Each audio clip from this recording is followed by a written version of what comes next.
5 my whole life, and at the combine I'm 6'4" and 7'8". So I'm like, you motherfuckers couldn't give me one more eighth inch. You learn a lot at the combine, man. You learn a lot, even about yourself. Like, oh, I had no idea I was that short. That's crazy. I'm that slow. I thought I ran a 4.7. I didn't know I was running a. Hey, you're telling me. Yeah. Yeah, wanted to jump it off, man. Congrats on the year so far, man. NFC champs. You know how to do this thing, though, man. Obviously, you have literally the best run in playoff history at the wide receiver position, man, in terms of the stats and touchdowns and going out there and actually getting the fucking dub in the big game, man. How does it feel to get back to the Super Bowl? Yeah, it's pretty sweet. You just don't take these things for granted. I mean, we've all been lucky enough to be on parts of teams that get to the show and, make it happen, get the chance to play in the big one. And, I've also been we've all been part of really good teams where, like, man, the belief is that you're there. You're going through training camp. You're like, we're going to the Super Bowl. Like, we know the work. Like, we have everything it takes to get there, and you don't, and you fall short. And so, to be in this place, to be able to, week in, week out, find a way to get wins and get here, it's a special thing. How has it been with the new team? Obviously, this is not a lot of people from the outside saw it coming. I'm sure you guys, seeing it from your perspective, had high expectations. What's the team camaraderie been like all year? How has it been being in Seattle? It's been good. I mean, obviously it was a new experience, coming over here with the new team and, all that. But, there was a belief early on, like you said, it was exactly what Mike McDonald said up there on that stage. We did not care. It was like this whole thing, like all the narratives, all this other stuff. It's like, no, we're just going about our business. We're going to handle our stuff. And it was that from day one, from OTAs on. It's like, man, we're just going to do what we do and get better and better and better. And it wasn't like this isn't one of those teams that I would have said day one, like, oh yeah, we got all the pieces together to go make this thing happen. It was truly like a slow build of like, hey, this is coming together and gelling, and the guys are coming together, the belief in one another, the camaraderie of the people, the energy of the locker room is special. You could feel the energy in the fucking preseason, Coop. I remember playing you guys in the preseason, dude, and I was sitting there on the sideline that second half watching my guys try and battle your guys as like kind of like second and third string guys, and I'm sitting there, I'm just like, this team has the fucking juice. Like, these guys love playing the game of football, and they do it together. And it wasn't just the starters. It wasn't just the guys after that. It was all the way through the end of the game, man. And when you see guys loving to play the game together like that, man, having that energy, having that excitement is the start of it. And then from there, you obviously have great coaches, great leaders. You got to talk to us about a guy named Sam Darnold. How fun has it been fucking seeing that guy grow into the Super Bowl quarterback that he is today? Ginger Cuz. I was waiting for it. He's been the man. Honestly, quarterbacks in general, they are on the highest pedestal of, like, you do not have a whole lot of time to prove yourself before you get counted out. And for Sam Darnold to do what he did, going through this time with the Jets, with Carolina, all the scarring that happens, that's like, man, everything that's put on you that's saying you aren't this anymore. Like, you're not that guy. For him to push through all those things, to go to San Francisco, to learn his stuff there, to be able to like take in all the Shanahan, like, man, this is, I can do this system. I believe in this, how this is done, how quarterbacks are asked to play this game, to go and do it for KOC in Minnesota, and then to come over here and just ball out like this. I mean, it's just incredible. It's not talked about enough how special and how difficult that is for quarterbacks to do.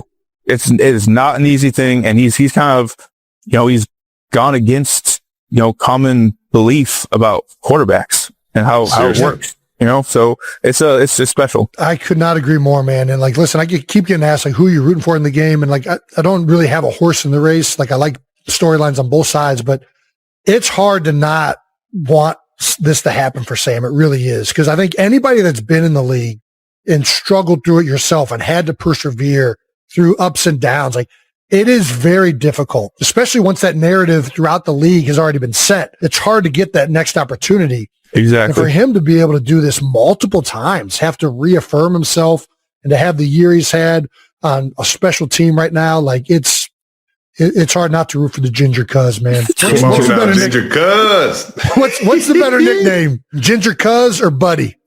Oh, come on now. Maybe he feels a different way about it, but don't call me Buddy. Don't call me. Don't Buddy. Call you Buddy. I got a little ginger in the beer. If they were calling me Ginger Cuz, I'm like, I'll take Ginger Cuz. Don't call me Buddy. Call me Ginger Cuz. I'm checking out. Look, I'm at a gas station getting something. You call me Ginger Cuz, that's fine. I'm good. Don't call me Buddy. Don't call me Buddy. I'm pretty sure we had our guy Matt Stafford on here talking about how you're attending early QB meetings. You still in the QB room? I'm still in the QB room. They can't get me out of there, man. It's my room now. Took over. I love it, man. Let me ask you this, and I think I already know the answer, but just for like people watching, why do you attend the QB meetings? What does a receiver get out of going to the QB meetings? Yeah, well, I mean, for me, it's a QB perspective. Like, I want to hear. I want to be watching the film with the quarterback when he's taking his notes, when he's kind of diagnosing. Okay, these are the things that I'm seeing. These are the things that even like give me concern.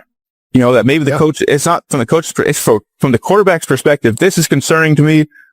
And maybe he's like, has a thought about how he would want to attack or what answer he wants that to be. You know, I get to be in there and I get to be at the genesis of it all. But then the other part of it is to be in the meetings themselves. Cause now, like in the receiver room, they're not going to touch on the progression of a quarterback. You know what I mean? Like they're not saying, hey, this is 1 high, 2 high this way. It's like, no, we're running a bench route. You know what I mean? And so I want to know on the backside, if I'm running a China route on the backside, well, how much time do I have? Am I first in the progression? Am I fourth in the progression? That really changes how I'm going to run my route and when I can be ready, when the quarterback expects me to be ready for the ball. You know what I mean? I love this. Did you ever play a little quarterback? So my dad was a quarterback. Okay. So my dad was a quarterback in the NFL for a couple of years. He backed up. He was third string to Troy Aikman, and then Jason Garrett actually beat out my dad for the third spot with the Cowboys. So my dad, so I learned receiver from my dad, a quarterback. You know, so like when I run a route, I wasn't getting told what to do as a receiver. I was getting told, no, you can't do that because the quarterback's not going to like that. You know what I mean? Yeah. So he was on me early. He was on me early about like sticking my foot in the ground. Like, no, you have to indicate. Your indicator's not good enough. Sign language, man. You know it. That's it. So indicator. We're talking in code to this fucking fat boy. Yeah. I don't know shit about an indicator. What's this? I got to use my body to communicate to the quarterback. Right? I want to he's going to see me 20 yards away.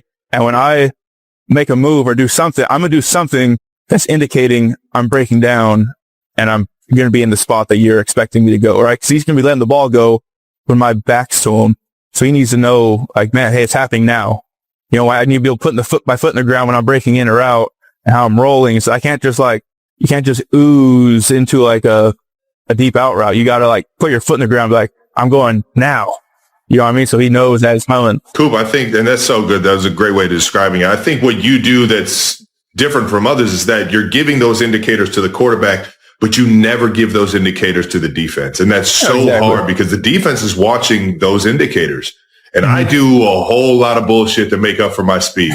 Like I'm doing skips and things with my shoulders and things, you know, I'm doing all this shit just to get this much separation where you actually have the speed and you have the shoulder lean and you give none of those indicators as well as like when you want to really get open on a double move and things like that. But you're giving the defense no indicators that you're going to be going one way or the other. And that keeps the timing of these routes so true. And it's why you've always been mirrored up with your quarterback so well, man. Yeah, I appreciate it. Yeah. Try to do it as a, you know, I ran a 4.6, right? So I got to do the hop and skip and I got to do the little.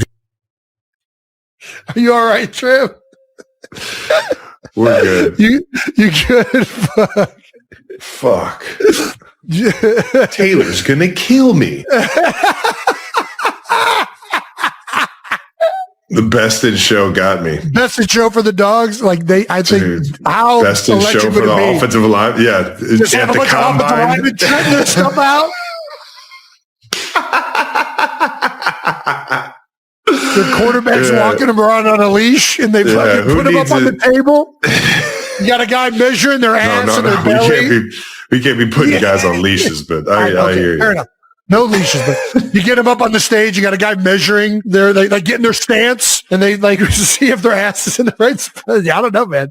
Just I think this would be an electric All I need competition. is the prance. Just prance around. I want to see how this guy prances. He's a prancer. It's like the what's at the county fair? They got like what is that called when you got like the best pig, the biggest pig at the show, like prize pig right there, won the whole county fair. What are those called? You know what I mean? I don't know. I get some help here. Somebody help Jason. You going like a stock show is what you want to do? Yeah, but like the prize pig. It's just. I don't know if this bit's going to end well for us. Did you guys know that he was also a Iowa Meat Day hay bale champion toss winner? This is all. I mean, between the name. Did we know? No, but it does it say it? Look at him! Look at him! Look at that guy! This should be at the combine. Dude, I'm telling you, we just need to create our own version of this. Offensive lineman. The New Heights offensive line combine? Yes. No, it's not a combine. You're misjudging this. This is not a combine. Okay, what is it? Jason, explain. What is it? It's just an offensive line beauty pageant contest, but it's not. It's called something different. I don't know. This guy cut the arms and legs off his shirts and shorts and just said, fuck it. I'm going to go throw the fuck out of this hay. I've never seen offensive linemen exude out of somebody's skin as much as I've seen. Even the fucking name.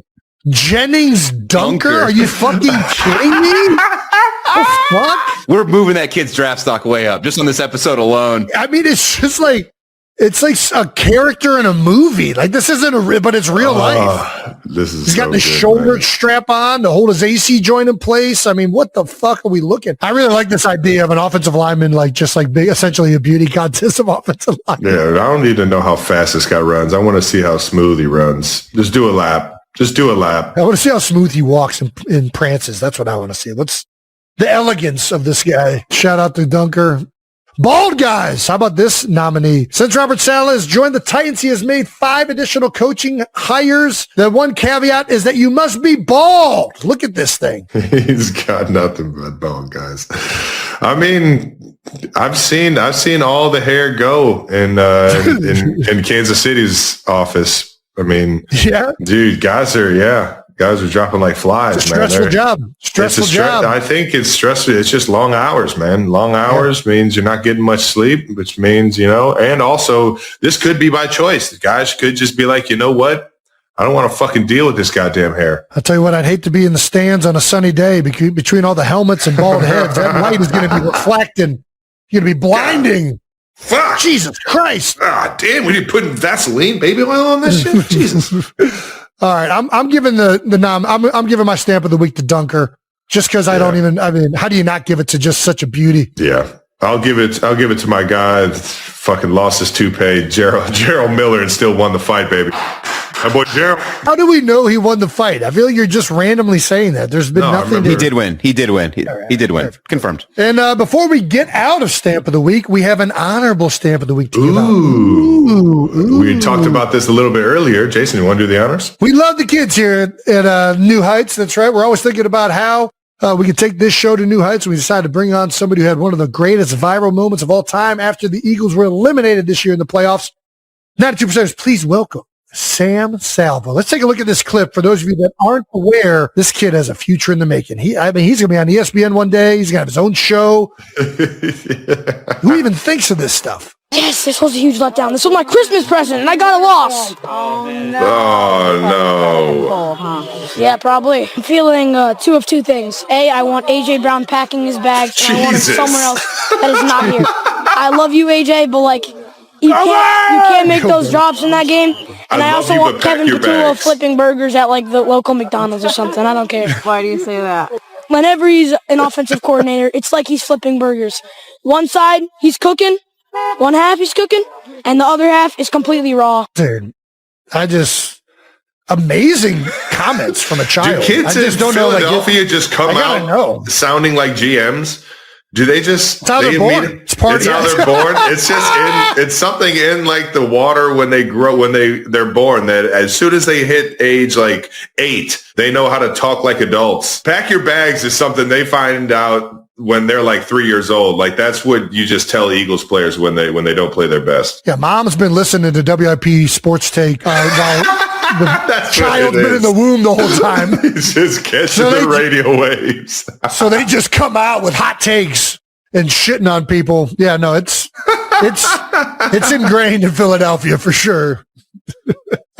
That kid reminds me of a gentleman named Patrick Bacon. Oh, dude, he's remarkably like maturely grown up in the way he's talking, which is what makes the whole thing. It's so funny. I want AJ Brown packing his bags. I want two things. Let me tell you how I feel about the Birds right now. Two things. Yeah. I'm just like, what? I got a feeling this kid's dad has been he's regurgitating a lot of things. He's been hearing frustrations from his dad on the drive into school every morning for the last 6 months. This fucking guy. Well, you're in luck, 92%ers, because we got Sam coming on the show. That's right. Sam Salvo. That is who the child is in that video. And we're going to get his take on the new Eagles offensive coordinator hire, Sean Mannion. We felt like, let's see what his opinion is on this. Yeah, let's see if he's flipping burgers too. Sam, welcome to the show. Hey, what's up? Flipping patties like the Eagles are flipping offensive coordinators, man. Jesus. He's got the spatula for a microphone. All right. He's not holding back. Sam, I got to know. What were your impressions of your viral moment of your video? What did you think? And what did everybody tell you at school? Kids at school went crazy. Like, kids I don't even know. Like, they just came up for no fucking reason. I don't even know, man. Oh my gosh! All right, I got to know. Obviously, you weren't a big fan of Kevin Patullo. What do you think of the Sean Mannion hire?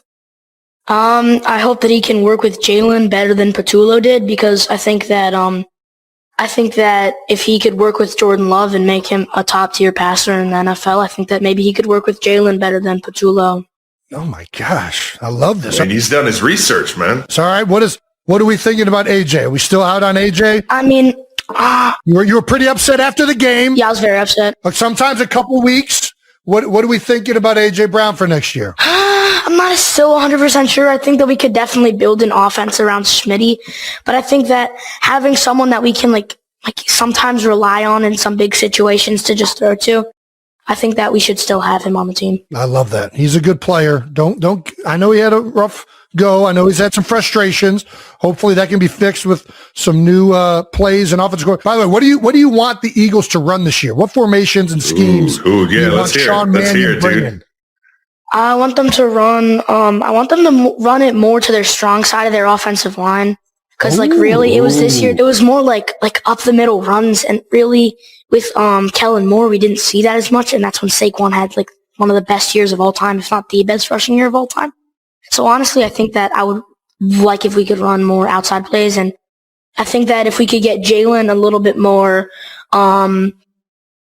seeing the defense better and recognizing sometimes, because on the last play of the game, it seemed like everyone was going to blitz. I was there, and it seemed like everyone's going to come in like a house call blitz. So I mean, if it was a house call blitz, the Goddard play would have worked, but they backed up into zone and they batted it down. So man, you're out here watching film, dude. I love the commitment to the spatula. You're still talking into it like it's a microphone. Have you ever actually flipped the burger? Actually, I did last night. Actually. You did. There we go, baby. He's cooking. He's cooking. You get that thing nice and cooked. Was it well done? Was it medium? Was one side raw? Medium. Medium, nice. A nice medium burger. Or keep it juicy and cooked, baby. I like it, man. Well, I think it goes without saying, if football doesn't work out, you got a future in commentating, man. You are a natural at this. Yeah. You got the analyst work done really well. Outside zone, the Eagles are going to run a lot more of outside zone. Yeah, that's what Sean Mannion and the McVay system is rooted in, right? Yeah. Outside zone, boot. Yeah. They'll still go down the middle, but yeah, you're on top of it. I love it. Well educated, good takes with some flavor to it. I love it, man. That's typical Philadelphia. Do you listen to WIP? Sometimes, when I'm in my grandpa's car. Knew it. Yeah, I knew it. I knew it. There it goes. I love it. He's a natural. He's a natural. WIP, man. Get him a segment this year, man. Once a week. See how the new OC's doing. Who's your favorite player on the Birds right now? Who do you like? That's a tough question because I really like Cooper DeJean. Coop? Yep. Coop's got the juice. I probably gotta go with Jalen Carter. Jalen Carter, JC, baby. That's a bad man in the middle of that defense. That's a big old sunbuck right there, man. You ever seen him in person, dude? Nah. I wish. You don't want to. Yeah. You walk up on the guy that fucking big. Oh, yeah, dude. He'd be like twice my size. How much of what you were saying after the game is stuff that your dad's been yelling at you furiously for the past 6 months? Absolutely nothing, actually. None of it?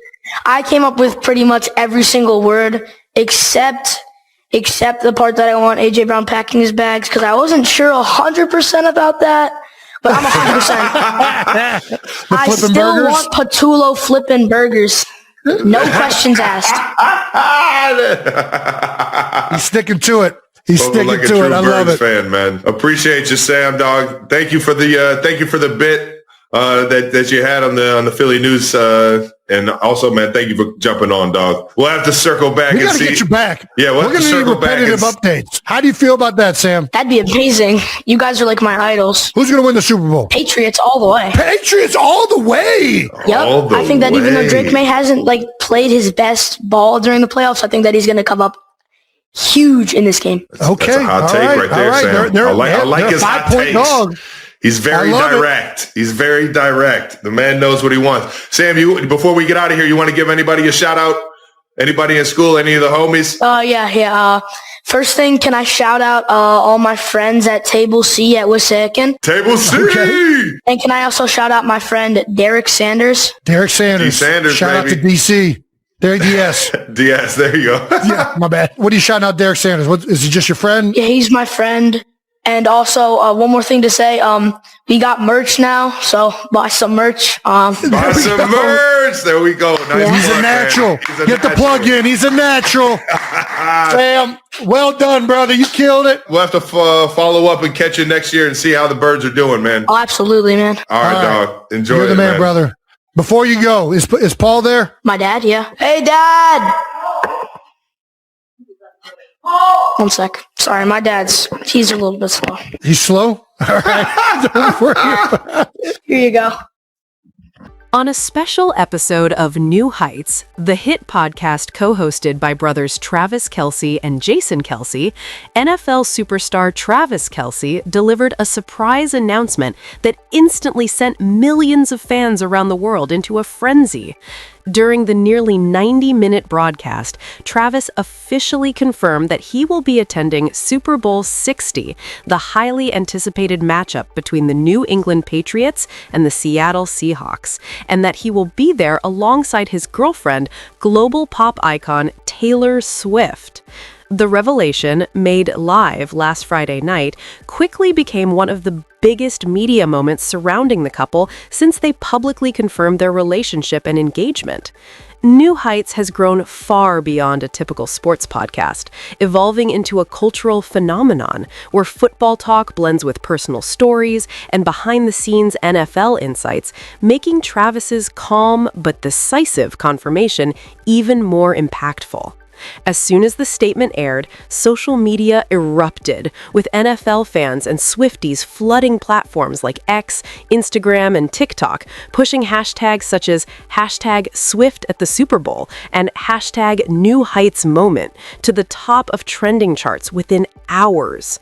Super Bowl 60 is set to take place on February 8th, 2026, at Levi's Stadium in Santa Clara, California, and is already expected to be one of the most watched events of the year, combining a high-stakes showdown between two historic franchises with blockbuster commercials, celebrity appearances, and a halftime performance confirmed to feature Bad Bunny. While the Super Bowl has always attracted star power, Taylor Swift's appearance alongside Travis Kelce has created an entirely new level of excitement as the global pop culture icon brings her massive, loyal fan base to America's biggest sporting stage, turning long-standing fan speculation, sparked by her previous appearances on New Heights, into full-blown anticipation for a truly unforgettable night.